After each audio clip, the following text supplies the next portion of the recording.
देश के जो सैनिक जब हमारे सामने आते हैं तो हम ऐसे आनंदित होते हैं जैसे माँ के सामने बेटा आता है ना, ऐसे हम आनंदित होते हैं। हृदय से उनका स्वागत करते हैं और वाणी के द्वारा उनको दुलार करते हैं।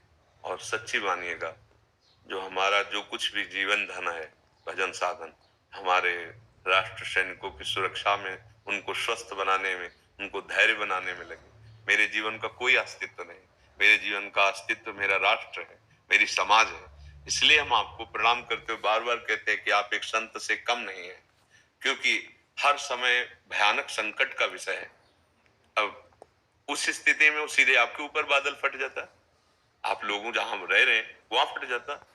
आपको ऐसी ऐसी जगहों में ड्यूटी लगती है कि जहां पता ही नहीं है कि बर्फ में पैर रख रहे हैं, उसमें रुकेगा या सीधे चला जाएगा। कितने ऐसे घटनाएं घटती हैं। हमारे राष्ट्र सुरक्षा में आप हैं, आप डरिएगा नहीं। मृत्यु एक बार होगी और वो सबकी होगी। वो समय निश्चित है, बिना समय के होगी नहीं, और समय को कोई टाल सकता नहीं। इसलिए निर्भय हो जाओ। एक बार ही तो होनी है ना, वो पक्का होनी है। कहाँ होनी, कैसे होनी, ये निर्णय अपने नहीं कर सकते। सुनो भरत भावी प्रबल, बिलख कहो मुनिनाथ, हानि लाभ जीवन मरण, जस अप जस विध्यान। आप तो भावना करके जा रहे हैं राष्ट्र सेवा की, कि अब पता नहीं वापस हो या ना हो, है ना। ब्याह हुआ, दूल्हा दुल्हन कार में बहुत मुस्कुराते हुए जा रहे हैं, आग लगी दोनों मर गए। वो तो नहीं जा रहे थे राष्ट्र सेवा में, लेकिन समय आ गया तो सुखद एसी की कार में ब्याह होके जा रहा है। और उन समय किसी को बख्शता नहीं, उसे काल कहते हैं। काल तो एक बार ग्रसता ही है शरीर को, तो भय क्या करना। अविनाशी के बच्चा हो, तुम्हारा स्वरूप अविनाशी है। अब शरीर भाव भी है तो उसे राष्ट्र सेवा में समर्पित करते हैं। देखो, जिस समय हमारे अंदर प्रबल राष्ट्र सेवा का नशा चढ़ जाएगा ना, तो अपनी मृत्यु कुछ तिनके के समान से ज्यादा नहीं लगेगी। देख लो हमारे राष्ट्र प्रेमी जनों को, आप भी उसी में हैं। वंदे मातरम, और ऐसे फांसी लगानी नहीं पड़ी, ऐसे फंदा लेकर से डाल लिया राष्ट्र के लिए, जैसे कोई वरमाला डालता है। हाँ, साहब गुरु गोविंद सिंह के लाडले शहजादे दीवाल पे चुने जा रहे हैं और कहा जा रहा है कि मेरी बात मान, लेकिन अपने आप को निछावर कर देते हैं राष्ट्र पर। कभी उनके हृदय पे ये भय नहीं आया कि मेरी मृत्यु होने जा रही है, नहीं। ना तो गुरु गोविंद सिंह के हृदय में आया, ना बच्चों के हृदय में आया। हम उसी राष्ट्र के हैं जिस राष्ट्र में ऐसे महान विभूतियां वंदे मातरम बोलकर प्राण को बलिहार करने वाले और भी कर रहे हैं ना, उन्हीं में आप भी हैं। आप एक त्यागी महात्मा से कम नहीं। एक त्यागी महात्मा अपने प्राणों को भगवान में समर्पित करके हर कष्ट सहता हुआ काम क्रोध विकारों को सहता है।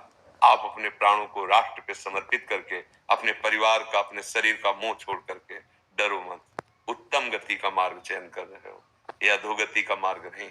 शरीर छूटेगा एक बार और आपका छूटेगा तो सीधे स्वर्ग की यात्रा है। इसमें किसी पुण्य या सुकृत की जांच की जरूरत नहीं होती। जो राष्ट्र सेवी है, जो धर्म युद्ध में अपने प्राण त्यागता है, वो सीधे स्वर्ग लोक को प्राप्त होता है, और वो स्थायी प्राप्त होता है। पुण्य वाला तो पुण्य क्षय होने पर मृत्यु लोक की विसंति, लेकिन ये नहीं, जो अज्ञानी जन वो नहीं जानते। तो इसलिए आपको तो, आपकी हार तो है ही नहीं।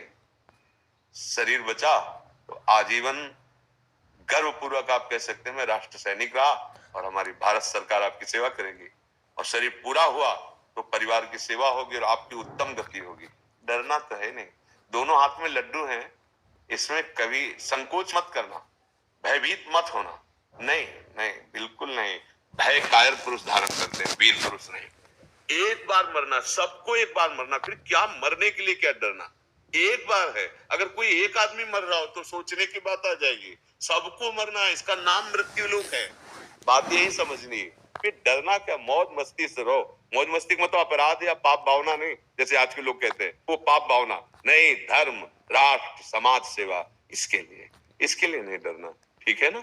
आप बिल्कुल नहीं डरेंगे और हृदय से हम सम्मान करते हैं। और जो हम सम्मान करते हैं ना, वो वाणी वाला नहीं, वो आपको खुद पता चलेगा। यहाँ स्वार्थ का नहीं है। राष्ट्र हमारा सिरमौर हमारा माथा है। मतलब राष्ट्र को अगर कष्ट हुआ तो मतलब हम कष्ट से युक्त हुए। राष्ट्र के लिए हमारा जीवन। हम कई बार कह चुके हैं कि जितना हम भगवान से प्यार करते हैं उतना हम अपने राष्ट्र से प्यार करते हैं। और राष्ट्र की जो सेवा में तो जैसे हम भगवान के भक्त का आदर करते हैं वैसे राष्ट्र सैनिकों का आदर करते हैं हृदय से। सबका तो आदर करने हम पहुंच नहीं सकते, पर हमारे पास जो कुछ भी भगवत प्रदत्त है, हाँ, सर्वे भवन्तु सुखिनः, सर्वे सन्तु निरामया, सर्वे भद्राणि पश्यन्तु मां कश्चित् दुःखभाग्। ये केवल बातें नहीं, आप हृदय की बात समझना, केवल बातें नहीं है। किसी से कुछ नहीं चाहिए, आपको सुखी देखना चाहते हैं बस। केवल आपको सुखी देखना चाहते हैं। अगर विश्वास करो तो केवल आपको सुखी देखना चाहते हैं। आपका भ्रम हटाना चाहते हैं जो आपको ये बैठ गया है कि मैं भोगों से सुखी हो जाऊंगा, कामनाओं से सुखी हो जाऊंगा। तुम्हारे साथ छल किया जा रहा है। ये माया मलिन तुम्हारे समय को नष्ट कर रही। अंतिम समय तुम्हें पछतावा होगा। अगर एक बार भी भगवान नाम नहीं लिया तो केवल पाप और पुण्य दो ही कमा के ले जा पाओगे। और जो दोनों बंधन, एक सोने की जंजीर, एक लोहे की जंजीर। और अगर राम कृष्ण हरि राधा कुछ भी जप लिए तो तुम्हारे रजिस्टर में एक बात तो आ जाएगी ना, ये 10 बार राधा राधा बोला, ये 10 बार कृष्ण कृष्ण बोला। अब भारी पड़ जाएगा हिसाब करने। जो न्यायाधीश है भारी पड़ जाएगा। एक नाम त्रैलोक ही तारे। इसलिए नाम जप करना, निर्भय रहना, और प्राण देश के लिए समर्पित है। अपना अधिकार प्राणों पर नहीं, देश सेवा पर है। अब क्या डरना? डरना नहीं। मन डरवाए भी तो न डरना। और देखो ऐसे कई प्रवचन हैं, उनको टेप कर लो, अपने पास रख लो। सुनने से बलवर्धन होता है। सुनने से हमारा जो मन हमको कल्पनात्मक भय देना चाहता है, हम उसको बुद्धि के द्वारा दबा सकते हैं, नष्ट कर सकते हैं। डरना तो नहीं है, नहीं, किसी भी परिस्थिति में। ये जैसे एक भारतीय जवान है, ऐसे एक साधु होता है, पक्का समझना। सच्चाई के मार्ग में चलने वाला। हर कष्ट सहना पड़ता है, हर कष्ट, सर्दी, गर्मी, भूख, प्यास, गाली, मार पीट। लोग कैसे कैसे उच्छृंग। श्री सुखदेव जी जब आ रहे हैं परीक्षित जी के पास, तो आप भागवत में पढ़ के देख लो, लोग ईंट मार रहे हैं नंगा समझ के। और इतनी उच्च कोटि के महापुरुष है, जब सब ऋषि मुनि खड़े हो गए तो उन लोगों को पता चला कि महात्मा है। नहीं वैसे प्रच्छन्न वेश में थे कि पागल उनको समझा जाता था। तो बहुत उत्तम राष्ट्र सेवा है। आप बिल्कुल कायरता मन में आने मत दीजिए, और भगवान आपके साथ हैं। भगवान श्री कृष्ण चंद्र जी अर्जुन से क्या कह रहे हैं? युद्ध कर, मैं तुम्हारे साथ हूं। तो वो अर्जुन से ही नहीं कह रहे हैं, हम सब भगवान के अंश हैं, हम अपने अपने कर्तव्य का पालन करें, भगवान हमारे साथ है। और मृत्यु तो स्वीकार करना ही है, एक बार होनी है। वो कब होनी हमें पता नहीं, पर स्वीकृत है। अब डरना क्या? एक बार अगर स्वीकार कर लो कि तुम, मैं मरा, अब आप जैसा कोई बहादुर नहीं हो सकता। देख लो, विपरीत बुद्धि वाले जो द्रोही जन है, वो पहले स्वीकार करते हैं मैं मरा, और अपने में बम बांध लेते हैं। समझो, उन्होंने स्वीकार किया है केवल। हम उस बात को केवल देखना चाहते हैं कि अगर स्वीकृति हो जाती है तो सबके प्राण प्यारे होते हैं, पर वो अपने प्राणों का बलिदान कर देता है। भले वो अधर्म में कर रहा हो या धर्म में कर रहा हो, हमें केवल पॉइंट देखना स्वीकृति का। स्वीकृति के कारण वो व्यक्ति डरता नहीं है, वो हजारों को मारने का लक्ष्य बना लेता है। तो हम क्यों डरे? आओ, हम तुम्हारा स्वागत करेंगे, जैसे तुम आओ वैसे ही हम हैं। सठे साठ्यम समाचरित, हम वैसे ही स्वभाव, वैसे ही क्रूरता, और वैसे ही राष्ट्र समर्पण करके जैसा तुम सोच रहे हो उत्तर उसी सोच का हम तुम्हें देंगे। अब क्या भय रह गया?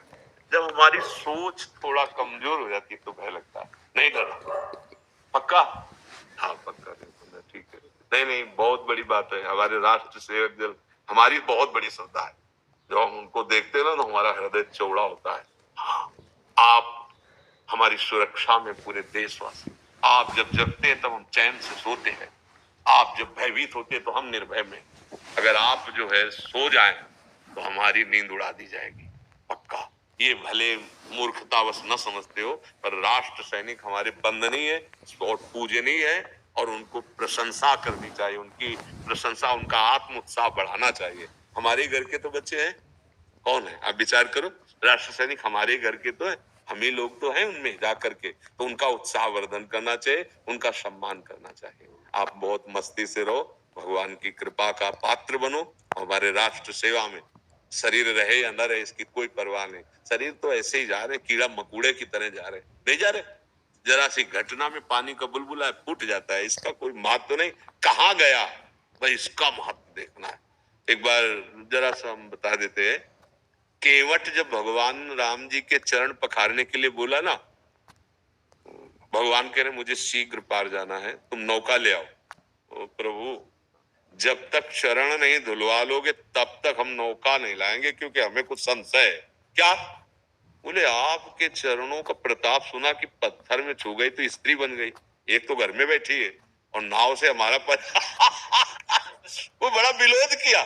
अगर नाव भी स्त्री बन गई तो महाराज हम इतना खर्चा लेंगे, क्योंकि इसी से चलता है।